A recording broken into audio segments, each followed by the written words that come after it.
Vamos conversar agora com Alexandre Gonçalves, jornalista, analista político do portal Informe Blumenau. Oi, Alexandre, bom dia. Olá, Jorge, bom dia. Um grande abraço a você, um grande abraço a quem nos acompanha pelas ondas do rádio e também pelo canal do YouTube. Um grande abraço a todos. Informe agora no TikTok, né? Estamos começando devagarinho, pois é. né? A gente que tem mais cabelo branco é um pouco mais resistente, apesar que eu, pessoalmente, pessoa física, Alexandre Gonçalves, eu gosto muito de acompanhar o TikTok. É uma rede que eu não posto nada, mas que eu gosto muito de acompanhar. Eu acho ela uma rede muito rica, na medida que tu acompanha determinados assuntos do teu interesse, ele te entrega em vídeos curtos. Então, e é uma rede que tem crescido muito e depois de muita conversa me convenceram a inserir o Informe. Então, essa nossa conversa também, os cortes vão para lá também no TikTok do Informe Blumenau agora. É um canal a mais, né, de comunicação acima de tudo. Isso aí. Foi na Oktoberfest, Alexandre Gonçalves? Jorge, muito devagar, eu sim dei uma passada lá no pavilhão. Acompanhei 2 desfiles também da Oktoberfest e a gente vê a festa muito animada, como a cidade fica colorida, como a cidade fica divertida. Eu sei que tem muita gente que torce o nariz por conta dos percalços que a Oktoberfest traz, cidade cheia, engarrafamento, mas é muito, muito, muito importante. Então, Jorge, eu não sou um fulião convicto, não sou daquelas pessoas que gostam de me trajar e curtir, mas eu gosto muito da festa. Eu acho ela é muito importante para a cidade, ela representa a cultura. Você vê esse desfile que é uma festa da diversidade, uma festa muito legal. Então a gente acompanha, não como um fulião daqueles convicto que vai sempre nas festas, mas a gente também acompanha vendo assim, a importância que ela gera para a nossa cidade. Então a Oktoberfest está muito legal, né? Registrou, como você falou no bloco anterior, o maior público desde 2019, numa mesma noite, muito legal. E a gente vê uma festa com segurança, com ordem, com pouco registros de brigas e de desavenças. Então, Blumenau está muito de parabéns, ainda tem uma semana para se comemorar essa edição histórica da Oktoberfest, que gera emprego, gera imposto, gera receita para a cidade e gera alegria e promoção de Blumenau para o país inteiro. Muitos milhares de visitantes, entre eles no final de semana, Carlos Bolsonaro, de volta à cidade. Pois é, Jorge. E de novo, o Informe Blumenau já havia antecipado que ele vinha. Carlos Bolsonaro cumpriu a agenda essa semana inteira em Santa Catarina, lembrando que ele é vereador eleito pelo Rio de Janeiro. Então, essa semana ele não deu expediente na Câmara Municipal do Rio de Janeiro. Não sei se está de licença, imagino que sim. Ele cumpriu uma extensa agenda no oeste do estado, ao lado da deputada federal Caroline Detoni, e mais por perto do final de semana ele esteve em Itapema, numa reunião com empresários, e esteve aqui em Blumenau no sábado. E foi uma visita, Jorge, muito parecida com a anterior, que foi uma visita rápida, sem uma equipe grande, praticamente sozinho, que era uma característica, inclusive, do pai dele, Jair Bolsonaro, quando não era presidente da República, ele também chegava nos lugares muito sozinhos. E como é que a gente fica sabendo que ele esteve aqui? Pelas redes sociais. Ele chegou no sábado à tarde, foi no famoso bar da Zenaide, lá na região sul, no Garcia, um bar que ganhou repercussão por causa do Sargento Junques. Participou lá de uma conversa com umas pessoas que estavam ali e veio para o desfile. Mas ele não desfilou, ele não acompanhou o desfile e participou do momento do desfile onde ele tirou fotos, né, com as pessoas que quiseram tirar foto. Ele estava acompanhado do irmão, que é também pré-candidato a deputado federal, vereador de poucas atividades de trabalho ainda em Balneário Camboriú. E quem acompanhou uma parte dessa visita também foi o vereador Flávio Linhares. E então esse foi o grupo que percorreu. Então a gente percebe o Carlos Bolsonaro tentando fincar o nome em Santa Catarina, já prospectando ele, que é pré-candidato, e foi inclusive confirmado pelo governador Jorginho Melo pela primeira vez de forma oficial que Carlos Bolsonaro será sim pré-candidato ao Senado pelo PL, ocupando uma das vagas. Então ele está tentando construir essa relação com o eleitor de Santa Catarina. É uma relação muito superficial, né, Jorge? A gente sabe disso, que é uma relação que não tem vínculo, aderência nenhuma com Santa Catarina, mas, por outro lado, tem um sobrenome de grande apelo popular aqui no nosso estado, o que deve lhe gerar uma boa votação e provável eleição no ano que vem. Quando a gente bate tanto na tecla de representatividade, uma candidatura como essa, né? Que impacto pode trazer, Alexandre? Pois é, Jorge, a gente já repetiu aqui todas as nossas últimas conversas. É uma candidatura paraquedista. Ele não tem vínculo algum. Por que ele não está saindo pelo seu estado, que é o Rio de Janeiro, onde ele construiu a sua carreira política de vereador?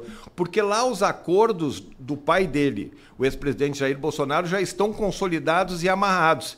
E como Santa Catarina tem essa aderência forte ao bolsonarismo, se entendeu que podia se enfiar a goela abaixo e isso já está dado. O governador Jorginho confirmou nesse final de semana.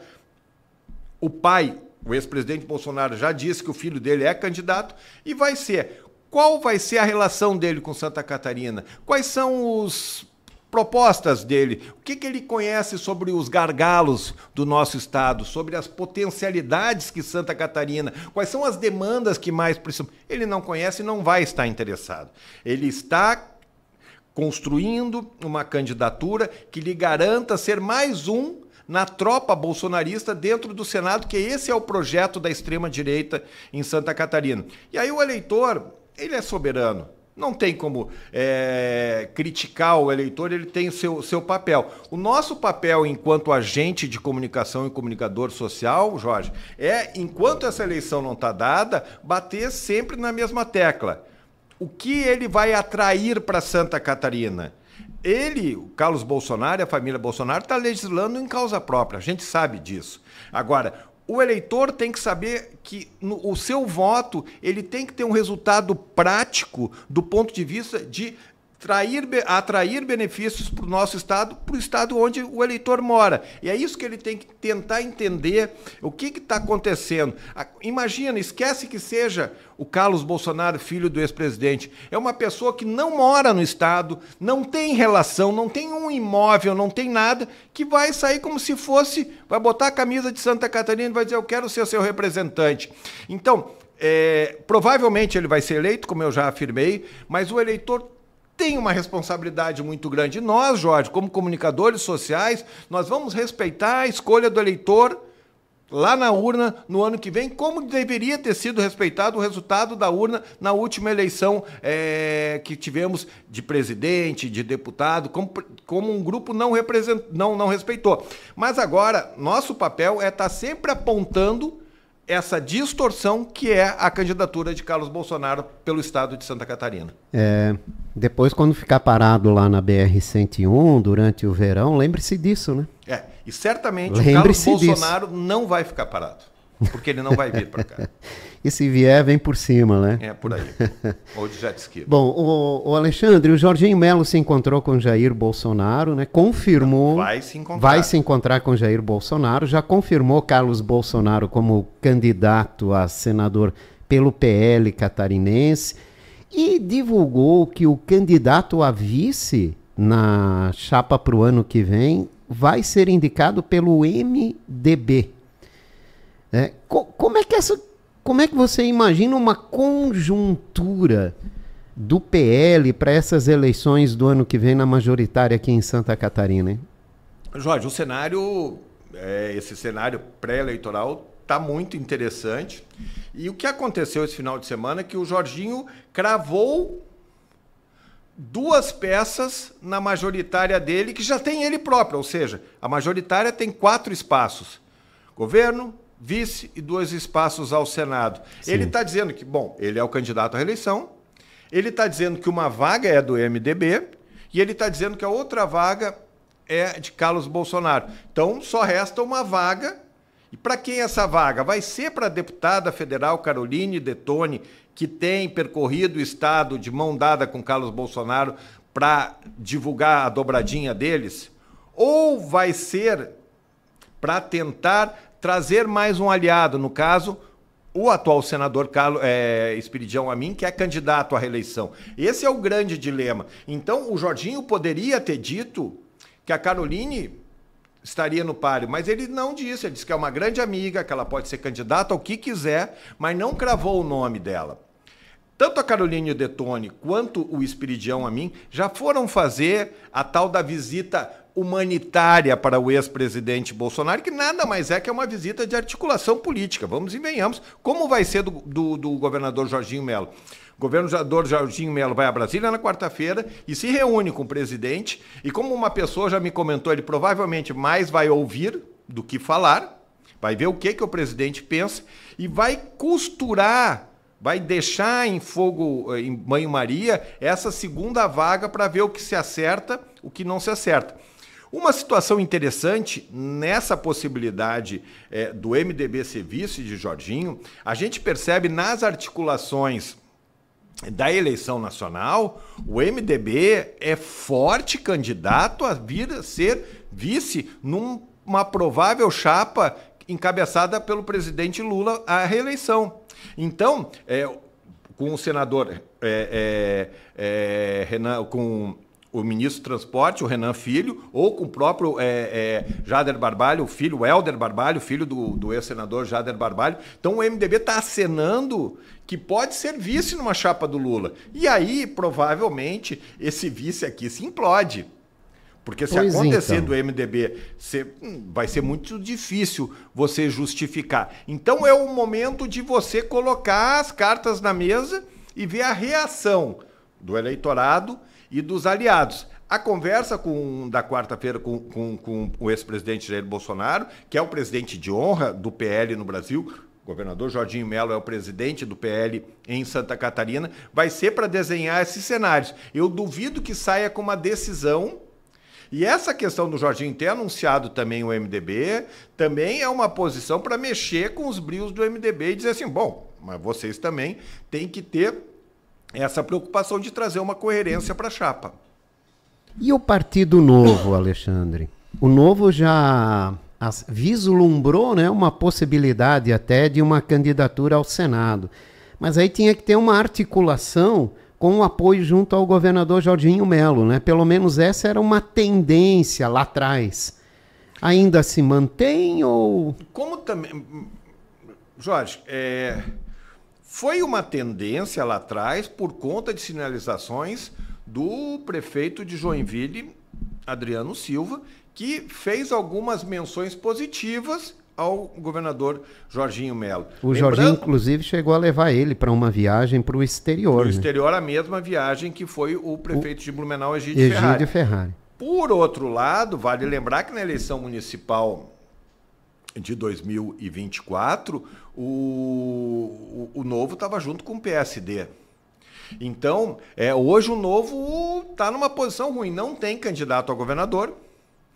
Tem um candidato colocado ao Senado, que é o deputado federal Gilson Marques, aqui da nossa região, e muita dificuldade. Vai ter que conseguir ver onde é que vai se inserir para ter alguma candidatura competitiva. Eu acho que o Novo, ao contrário da última eleição, vai perder um pouquinho o bonde da história. E lembrando que há uma real possibilidade do Partido Novo não ter candidato à presidência da República. Vai ficar a reboque da disputa nacional, PL, PSD, o nome que for. E você sabe, quando você não tem um candidato na majoritária, você perde bastante terreno. Então, eu acredito que o Novo tem que ter bastante cuidado para não diminuir ainda mais de tamanho. Tem um deputado federal e um deputado estadual, e tem que ter cuidado. Eu acredito que vai se conseguir pelos nomes. Por exemplo, aqui nós temos o Odair Tramontim, que tem tudo para se eleger deputado estadual, e também tem o próprio Gilson Marques, que, se tentar a reeleição, tem bastante chance de ver. Agora, qual é a estrutura que o Novo vai ter numa eleição difícil como essa, uma eleição que não vai ter o aumento de vagas, pelo que está colocado? Então, o Novo tem que botar as barbas de molho, porque pode ter dificuldade no processo eleitoral do ano que vem. Recentemente o Jorginho Melo se encontrou com o prefeito de Chapecó, João Rodrigues, em um evento lá em Chapecó. Essa disputa deve ir até o fim ou no meio do caminho pode ter uma negociação? Jorge, o informe nós até escrevemos sobre isso na última sexta-feira. O que pode unir e o que pode desunir. Naquele momento foi a abertura da EFAP, o principal evento de Chapecó, um evento institucional, e as autoridades precisam ter um discurso de sinergia, e foi. Vale lembrar que o Jorginho Melo e o João Rodrigues foram colegas na Câmara dos Deputados, são colegas na política, então eles são dos mesmo espectro político e só são adversários partidários nesse momento. Todos se colocam como candidatos, e o que o PL tem para oferecer para o PSD, se o PSD tivesse, nesse momento, interesse em fazer uma aliança. Bom, se ele diz que o MDB vai ser candidato, não tem quase mais nada para oferecer, né? Agora, se sabe que tem um time, um grupo do PSD que também está de olho nessa articulação, que, por exemplo, gostaria de ver o deputado Júlio Garcia, presidente da Assembleia, como vice do Jorginho, que poderia ter essa acomodação nesse sentido também. Então, eu já tive uma convicção que os dois estariam juntos. Eu depois perdi essa convicção quando todos se manifestaram que não estariam mais juntos. Agora, o prefeito de Chapecó diz que vai deixar o cargo agora em novembro. 9 meses depois de assumir. Eu pessoalmente acho muito ruim. Foi reeleito, 9 meses depois vai assumir. Ele não precisava deixar agora, ele podia deixar em abril, que é a legislação, mas ele já anunciou que vai deixar. Bom, aí entra outro componente. O PSD nacional vai ter candidato à presidência da República? Se o Ratinho Júnior for candidato, vai ter uma chapa para chamar de sua na urna. Aí o João Rodrigues, aí o PSD tem que ter candidato. Mas se a direita nacional se organiza e, por exemplo, sai o Tarcísio, que é o nome que a direita queria, e leva todos junto, como é que fica o PSD em Santa Catarina sem ter uma chapa majoritária, com todo mundo no mesmo barco, disputando com um Jorginho que tem um governo bem avaliado e a estrutura de governo público? Então, pode até ser um suicídio eleitoral. É melhor, às vezes, recuar.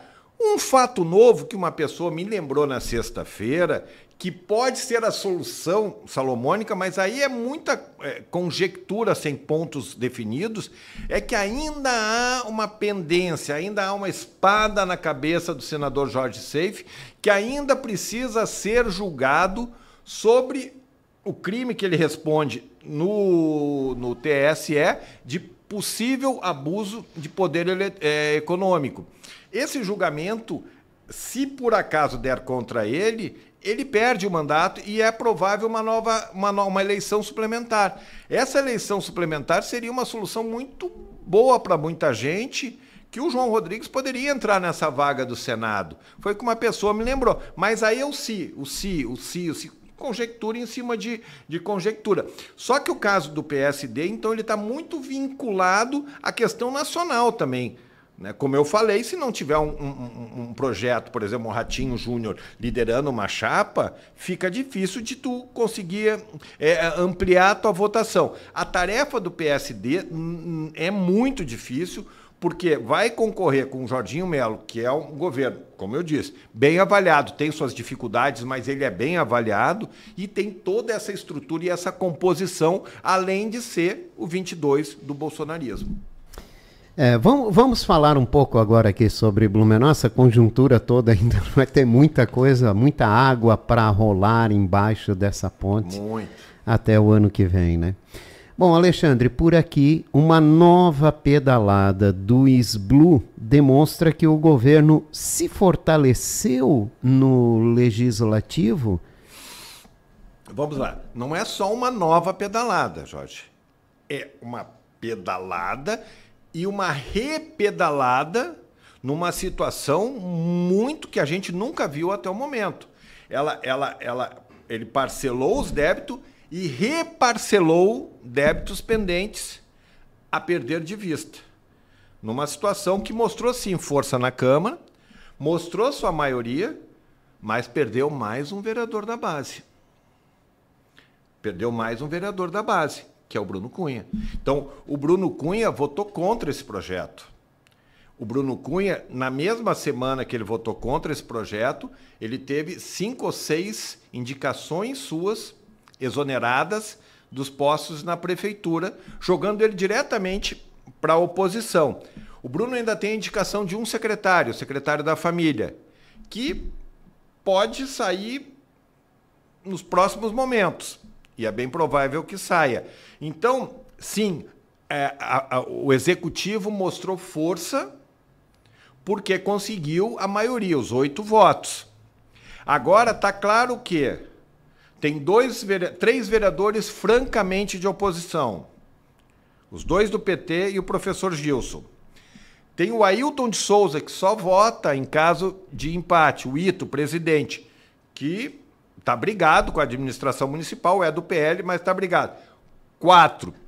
Tem o Bruno Cunha, que sempre votou a favor do governo. Ele foi jogado não necessariamente para a oposição, porque ele tem uma posição mais moderada, mas ele passa a não ter mais compromisso algum com a administração. 5. E tem os 2 vereadores da bancada do Partido Novo, que têm sido os algozes na CPI e têm sido muito críticos em muitos pontos, mas também têm votado junto em algumas situações. Então, o Novo pode ser o diferencial. Nós estamos falando de 7, Jorge. É uma maioria, mas não é uma maioria absoluta nem maioria tranquila, né? Então, por exemplo, 5 votos se encaminha pedido de CPI, 5 votos se coloca questões para votar ou não para votar, né? Então, sim, se construiu, se consolidou, se conseguiu vencer um projeto importante. Lembrando que o prefeito Egídio disse que não ia parcelar o ISBLU, não ia fazer isso, ele disse na campanha. E lembrando que o prefeito Egídio também disse que ia usar com parcimônia o regime de urgente e urgentíssimo. Fez as 2 coisas na sessão. Tudo certo, conseguiu aprovar, vida que segue. Mas eu acredito que ainda não dá para comemorar a liderança que tem. O que a gente percebe? PP, Almir Vieira, Marcelo Lanzarin, bem afinado com a administração. PSD, da Silmara Miguel, que foi adversária na campanha, bem afinada com a administração. O próprio PSDB, com Alexandre Matias, né, que estava então já estão ali, então ele conseguiu recompor, mas eu acredito que ainda é uma linha muito tênue para se equilibrar. Bom, na última nossa participação aqui, a gente falou sobre Maria Regina no Republicanos, né?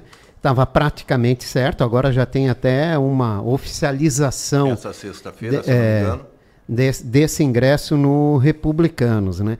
O que significa isso para a carreira política de Maria Regina, na tua visão?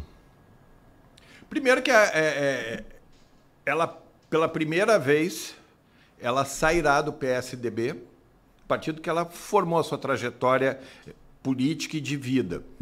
E ela vai para um partido que está se construindo com muita força em Santa Catarina, que é um partido satélite do PL, é um partido que foi montado pelo governador Jorginho Melo e que tem encorpado muito, tem ganho muita força. E é um partido que pode ter um candidato à presidência da República e um dos poucos candidatos à presidência da República com densidade para fazer o enfrentamento do PT do Lula, que é o Tarcísio de Freitas, o governador. Então ela entra nessa perspectiva. E é um partido que começa a se construir com lideranças fortes. Quem vai ser a presidente é a prefeita de Lages e a deputada federal Carmen Zanotto. Está trazendo a Giovânia de Sá, deputada federal, que era suplente, assumiu no lugar da vaga da Carmen Zanotto. Pô, tem a Maria Regina, tem o próprio Jorge Guetem, que é deputado federal. Então tu encorpa. Bom, qual é o projeto? É ter que a Maria Regina seja candidata a algo nessa eleição, até para ter representatividade feminina. Bom, esse é um desafio também absolutamente novo para a Maria Regina. né? Ela nunca foi candidata puxando voto, ela nunca teve o rosto dela na urna. Então, é um outro partido, vai ter esse projeto. Se ela vai ser candidata, ela nunca disse. Mas o projeto de qualquer político de qualquer partido é que as pessoas estejam aptas a disputarem processos eleitorais. Ainda mais se for mulher e ainda mais se for mulher com a representatividade que tem a Maria Regina. Então, provavelmente, ela vai para as urnas, sim. Então, agora, tem que ver como é que vai ser o desempenho eleitoral. O que se constitui é que ela ganha corpo como liderança regional, é vice-prefeita de segundo mandato, não tem ainda a mesma visibilidade que teve na gestão Mário Hildebrand, mas, dependendo do desempenho eleitoral, ela vai ganhar musculatura ou não. Mas tem força para se tornar uma protagonista política? Não, ela tem currículo para isso, Jorge. Ela tem currículo. A Maria Regina tem experiência, ela tem articulação, ela tem currículo para isso. Mas a força só tem uma pessoa que dá, é o eleitor. É o eleitor. Porque tu pode ser uma boa gestora, uma boa administradora, que era o caso, mas ser ruim de voto. E a gente conhece políticos aqui que são assim. O ex-secretário Paulo França, o eterno Paulo França, foi um cara que montou uma estrutura de grupo, ele levou o MDB durante muito tempo a ter uma posição de destaque, mas ele tinha uma dificuldade eleitoral. O próprio ex-senador Dalírio Bebre, que às vezes fica chateado com a gente, ele sempre foi o guru do PSDB, ele sempre foi o cara das articulações, ele sempre foi um político muito, mas muito importante.